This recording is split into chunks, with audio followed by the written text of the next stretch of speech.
Magandang araw mga kaibigan. Bigyan natin ng reaksyon itong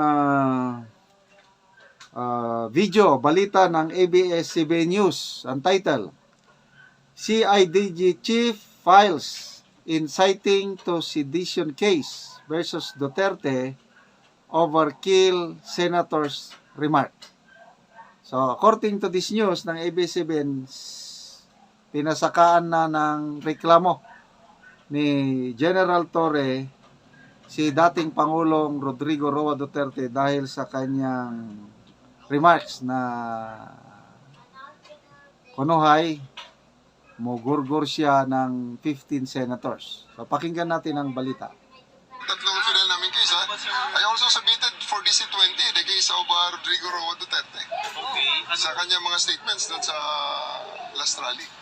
So we already submitted it for unlawful utterances at saka inciting to sedition. So nandun na rin sa docket ngayon at for case build-up na rin yung reklamo natin kay former President Duterte. Specific statement po that he made. Ay gusto niyang patayin ng 15 senador na gusto niyang bombahin. So ayan, nakafile na sa DC-20 for case build-up na ang kaso na yan. Ang sabi po, kahit si Justice Secretary Remulla kanina, medyo iba naman daw po talaga yung language ni former President Duterte. Alam niyo, bagong Pilipinas na eh. Hindi na pwede yung ganung mga statements na kinaumagahan, joke only na lang. Kaya nagkakagulong, ang gulo-gulo na nga ng pinagdaanan ng bansa natin in the past 6 years. Hanggang ngayon ba naman, dadalhin natin ang gulo na yan. Na puro patay-patay na lang. At pagkatapos, if they will be taken on their word, bigla na lang sasabihin na joke only. Or yung latest naman na palusot, he is only expressing a legal opinion. Hindi na po pwede yun. That's already too much. Sir, appropriate po ba ito o may nag-file ng complaint sa inyo na ibang tao? I am filing this as a citizen. And you know, I'm a policeman. It's part of the PNP to make sure that we protect the citizenry from criminal activities like this. Maliit lang tingnan yan, pero it is being uttered by a former president. Hindi malayo na gayahin ng, or he will be taken he will be taken seriously by his blind supporters. Kasi nangyari na yan di ba? Sabi niya, pagpapatay ng mga, di ba? Pagpapatay ng mga adik, nangyari nga, maraming nga nagpatayan na hindi na natin maintindihan kung saan ang galing at sinasabi nila, mga vigilante nila mga palusot. But the fact remains na maraming namatay dahil he encouraged it during his term. Sir, clarify ko lang, ano yung mangyayari sa susunod after the case?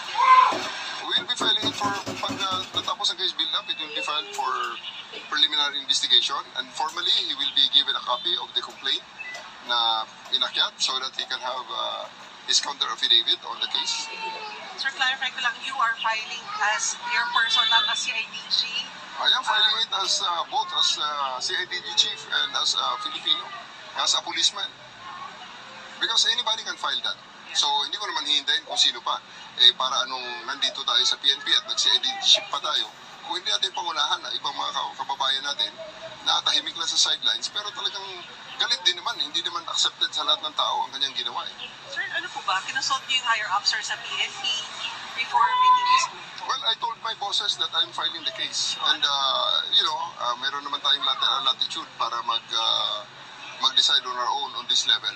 So, ginawa ko ang desisyon na ito. Sir, na-coordinate din ba ito kay Senate President Chis Escudero? Kasi so far wala pa sa kanilang mga senador ang ilalabas ng cause of concern din regarding sa statement ng dating Pangulo. As of the moment, kasi talagang I did this as a patriotic Filipino. Patriotic.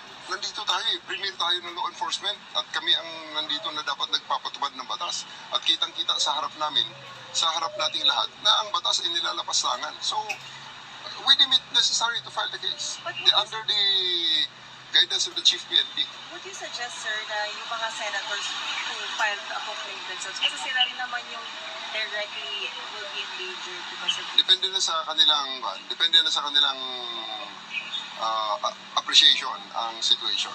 Nasa kanila na yun, kung gusto nilang mag-file, they are most welcome to come to our office and file the complaint. They can contact us, we can send investigators to get their statements, and we can file the case. Wala po bang political pressure ito given that the Vice President is in a similar situation?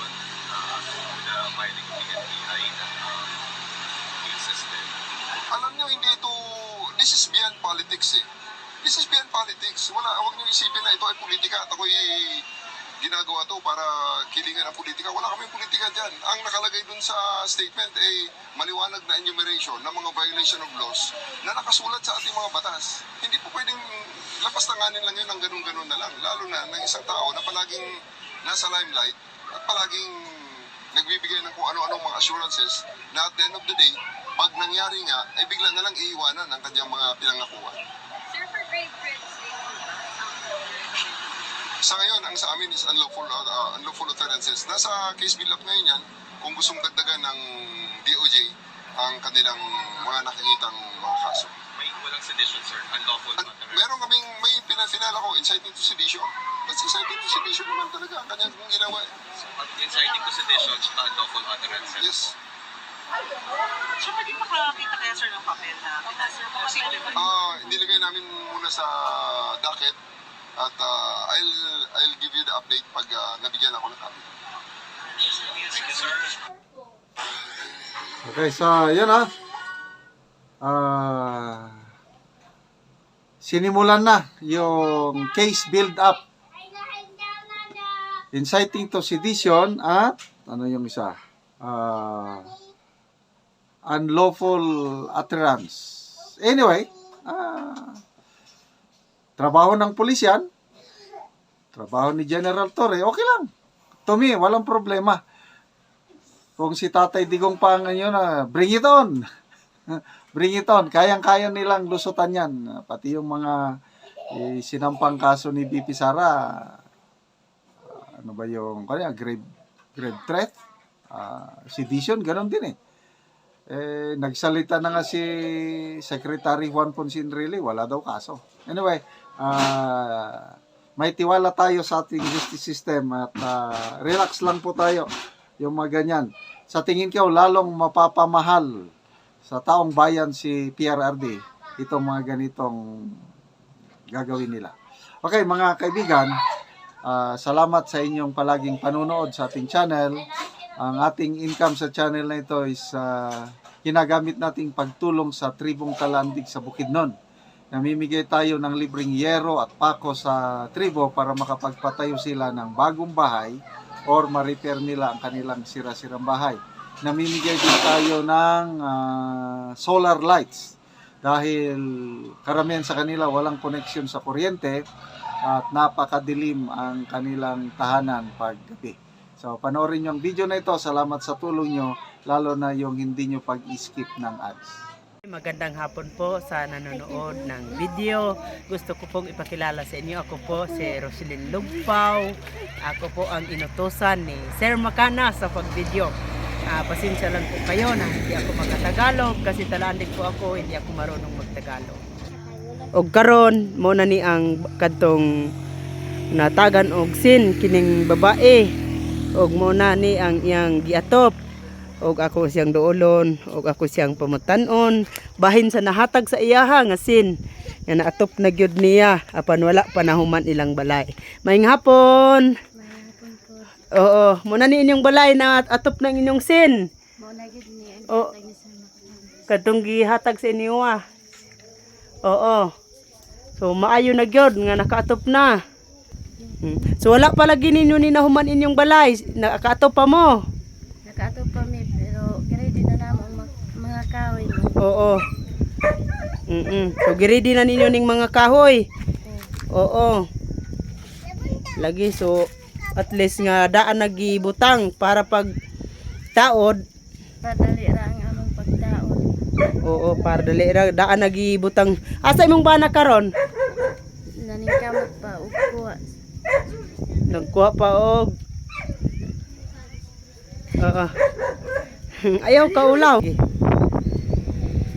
Nakuha pa og mga kahoy at magamit kamo sa among balay. Oo. So mauna ni siya. So giridi na ninyo daghan-daghan naman. So unsa ang imong maistorya bahin sa nahatag sa inyo nga lansang o kining inyong atop nga sin? Salamat sa Ginoo nga iya may gitabangan nga makabalay. Oo. Sa nagatan-aw sa YouTube. Salamat. Oo. Unta magpadayon mo sa inyong suporta. Oo. ug pagatag. So sige mora to, salamat. Muna ni ang ilang balay nga katong natag sa ilang hayero o karon na atok na gyud nila.